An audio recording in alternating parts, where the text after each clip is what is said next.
Let your kids what's it? Welcome everyone to the UndercoverBrony Reviews. The episode reviewed today will be Hearthswarming Eve, written by Meriwether Williams. Hey guys, so good news. I'm over COVID and we're back for another episode of Ponies. Yeah. Yay! Yeah, John looked Corona in the eye and told to piss off. I'm like, Rona? Fuck off. No, but It's I like he's like Corona, more like no Rona. Yeah, I was actually pretty sick for a couple weeks, but now I'm doing a lot better and we're ready to go on with Hearthswarming Eve. Merry Christmas. Mm-hmm. So apparently, I was looking at the old TV tropes, and I guess the hub treats this episode like a Christmas episode. So they only show it like once a year in December. That's interesting. Considering they have like other episodes based around Hearthswarming. Yeah, I thought that was odd too, but whatever. Yeah. So this episode review is going to be a little bit different because the way things are set up, it's very much like just telling a story. So we're going to kind of go through it, but we're not going to go exactly beat by beat like we normally do, because it's a lot simpler of a story. So, but yeah, it starts off with the fact that the main six are all playing these different roles in a Hearthswarming pageant in Canterlot. And it's Rarity getting Fluttershy all flustered because it's like, we're going to be... let me restart that. So it's all along the lines of like Rarity telling Fluttershy that, yes, we're going to be over here with this pageant, and there's pageants all over Equestria. And Fluttershy is hopeful, like, does that mean they'll be too busy to come to ours? Well, no, we're in the Canterlot pageant, the biggest in all of Equestria. We'll have hundreds of people coming to us. Hundreds? Ooh, maybe even thousands. I'm like, oh my gosh, Rarity. That's just too much. Fluttershy goes and hides in one of the boxes, and they're trying to get him out, but the window's open, and so they're all freezing and arguing and all that good shit. Yeah. But then of course they get their places together, and Spike comes out as a narrator, which I really enjoy that fact, especially when he was saying that all the tribes didn't really get together originally, and everyone in the audience gasps, and he goes on, he's like, I know, can you believe it? But then you have the story being told where the three tribes are basically not really on speaking terms. The Earth ponies grow the food, the unicorns raise the sun and moon, and the Pegasi are just a proud warrior tribe, basically. This episode's really not awkward, but this episode's kind of interesting to rewatch because, I mean, for the last 4 seasons of this show, they integrated so many other like subspecies of creatures that make up the whole, genetic makeup of Equestria. The thing with the chrysalises, the thing with the changelings, then the dragons, and the yaks, griffins, hippogriffs, and stuff. It's interesting to see this. To watch these old episodes, and then they tell the history of Equestria strictly from a pony only perspective. I don't know. I just think that's kind of neat. Hey, it's better than the actual episode of Pony Point of View, am I right? Wait, no, I like that episode. I thought it was but whatever. So basically, it goes between the three tribes. Everything's coming to a head. They decide to meet. And all that happens is them just starting to argue and shit. And I love Pinky's expression, which let's name off who these people are. Pinky is playing a character by the name of Chancellor Puddinghead. Applejack is playing a character by the name of Smart Cookie. Rarity is playing Princess Platinum, which is the leader of the unicorns. Twilight is playing Clover the Clever, which I thought was a nice touchback. Especially when it's brought up again in Forgotten Friendship. Then you have fucking Rainbow Dash as Commander Hurricane. And then Fluttershy is this character by the name of Private Pansy, which I thought was cute.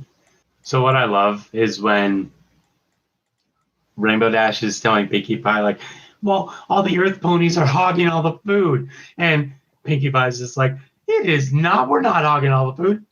Oh, wait, actually, yes, we are. But it's just that you Pegasus are making it so like crazy.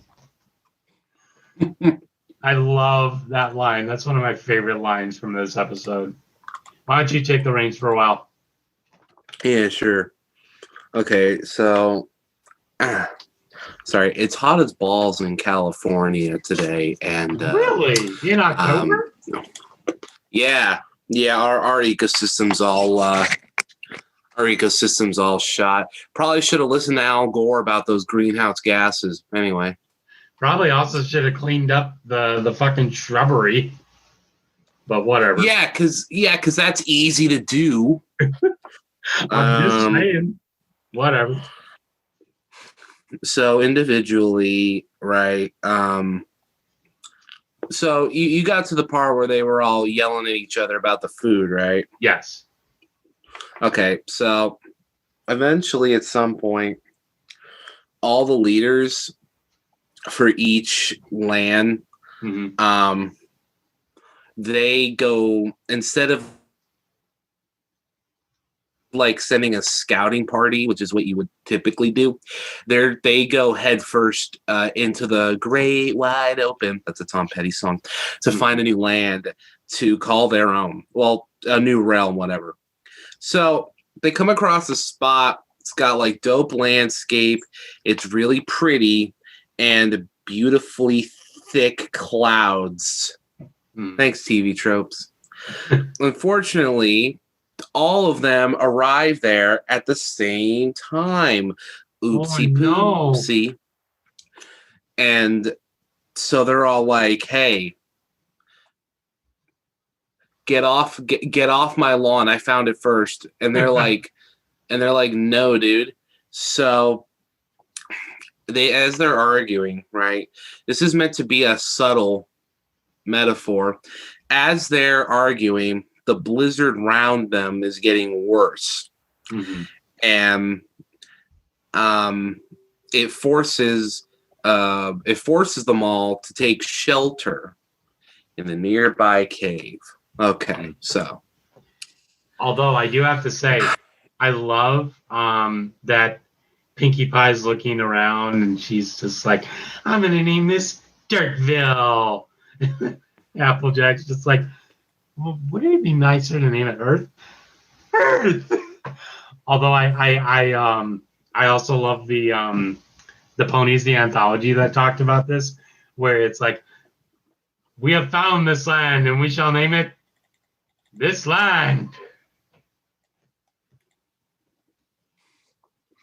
So okay, so picture it, Sicily, 1928. You're stuck in a cave. There's a blizzard out there, and you're literally like 3 wrong steps away from dying. What do? Did you select keep bickering instead of focusing on survival? Here darn tootin', baby boy. So they get in the cave. They're yelling at each other still. And then the okay, so the leaders took their subordinates basically with them, and they got so focused on yelling, they didn't notice that they were literally being frozen. And I'm not talking about the Disney movie. They were literally got frozen. And so their subordinates, right, are basically like, yo, we need to let it go. I mean, no, that's what happens. No, that's what happens. Because, listen, they realize that the whole Blizzard thing was started by the Wendigos, right? They're these creatures that thrive off of hate and fighting. More like, I don't know, insert joke related to current American political climate here. Oh. By the way, I gotta say, I will admit that this section of the episode, before the Wendigos are actually brought up, it felt very kiddish in a way. Like they're drawing lines in the sand, and Fluttershy goes around the rock, and it's like, why are you going around the rock? That's property of Pegastopolis and shit like that. And I'm just like, oh my god, people are bickering like little kids. Also, like our current political system, Gab.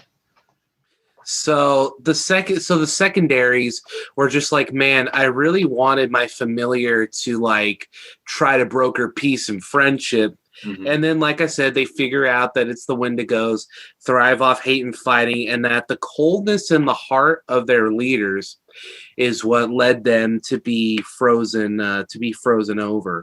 Which I always think that's a neat metaphor when people use excuse me.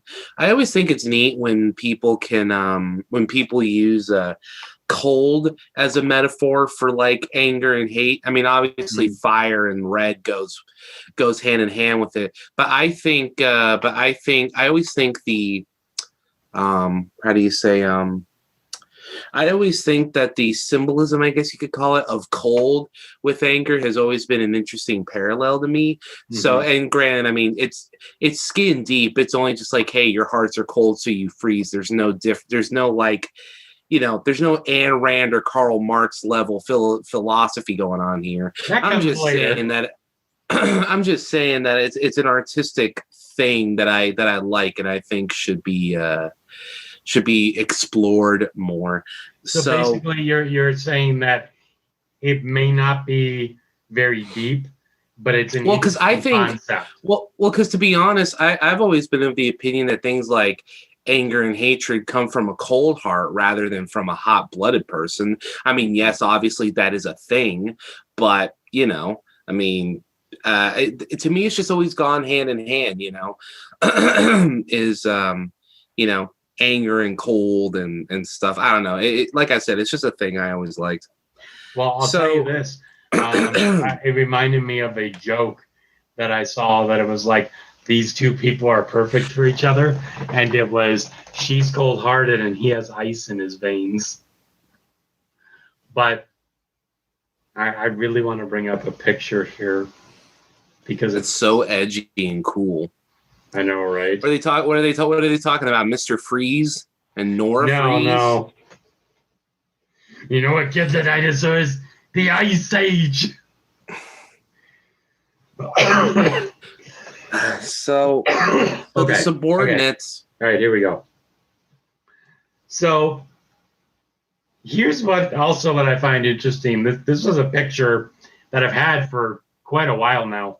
And it's literally where Rainbow Dash is saying pony fags are annoying, Rarity's saying cloppers are not true fans, and Pinkie Pie's saying self-righteous knights are posers. And then it's Applejack going, no matter our differences, we're all bronies.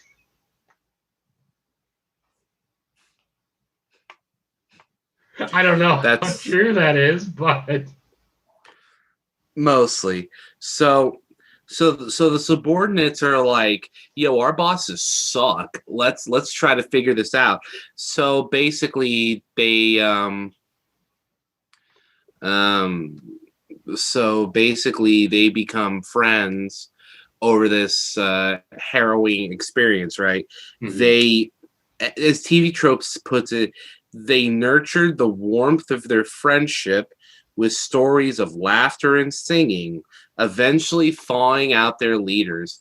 Which, when I read that, instead of simply thinking about it, I'm like, kind of Disney shit is this? That's literally the end of This was literally Frozen.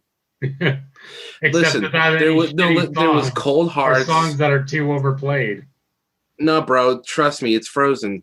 There's people freezing, people defrosting, and there's Hearts of Ice, and the concept is literally just letting go of the past to forge on, and this is Frozen. Disney ripped off Friendship is Magic's Heartwarming Eve.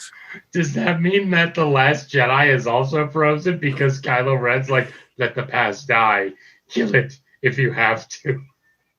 No, The Last Jedi is bad. So they become friends. They thaw out their leaders, and everyone's like, you know what? Here's a pro gamer move. Instead of being isolated, what if instead of being in quarantine, what if we put on some face masks and hold hands together? And everyone's like, I bet. I see you. Let's build a new civilization, bro. No homo. Sounds good, dog. Yep. So the three types of ponies lived in harmony ever since. And then the main six apologize for pissing in each other's soup or whatever. Yeah, pretty much. Especially because they're arguing near the end of the episode, and then they hear a Wendigo scream, and they're just like, you know what? Don't worry about it. I'll go get the window. I'd also like to point out that under TV Tropes in the Your Mileage May Vary section, there's alternate Aesop interpretation. Listen to this. In addition to their general hostility toward the other pony races, each leader has a flaw that represents a common criticism against government. Overly aggressive and warmongering, which is Rainbow Dash. Aloof, pampered, and out of touch with the people, which is Rarity. And incompetent or even idiotic, which is Pinkie Pie.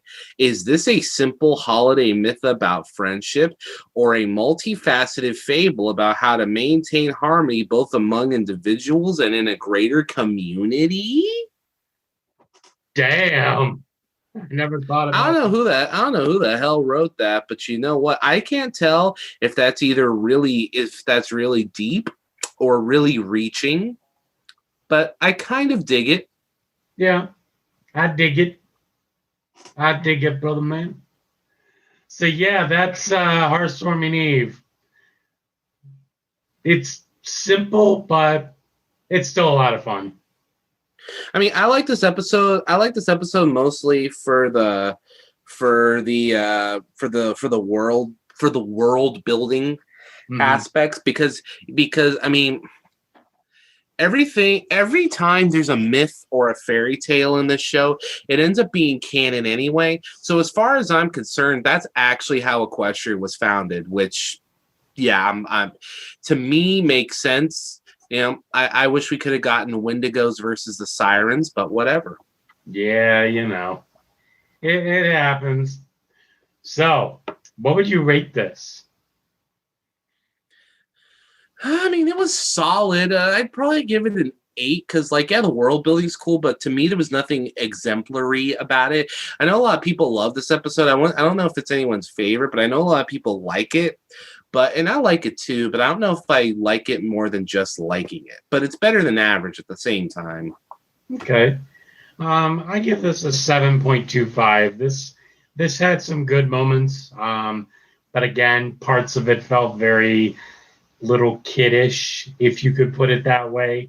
And outside of world building, there's not a ton to this episode. So yeah, 7 and a quarter for me. Next week, though, that's fair. We got Family Appreciation Day, an episode I did not expect that I would actually like and turned out to be fucking awesome. What happens for Family Appreciation Day again? The Zap Apple Jam. And Oh yeah, I forgot about that. And Tiara is, making fun of Apple Bloom for having a kooky old grandma. Yeah. Okay. Man, I really wish I watched most of these episodes more than once over the last 10 years. Yeah. But hey, okay, if you got time, go ahead. All right. So make sure to like, comment, subscribe, and sign up for our Patreon so we can stop working. I mean, give you more content. Exactly. We don't even have a Patreon. That's the sad part. But considering what Patreon's going through right now, I don't want to sign up. Okay, you're right. Hey, if you donate to our GoFundMe so that we can stop working. Donate to our PayPal. At least with PayPal, you get. The people donating have to give an extra fee, but at least you keep all the money. Exactly. So, until next time, that's it from me, John. With me, Snakeskin. And we'll talk to you guys later. Peace out, Dragon. Adios.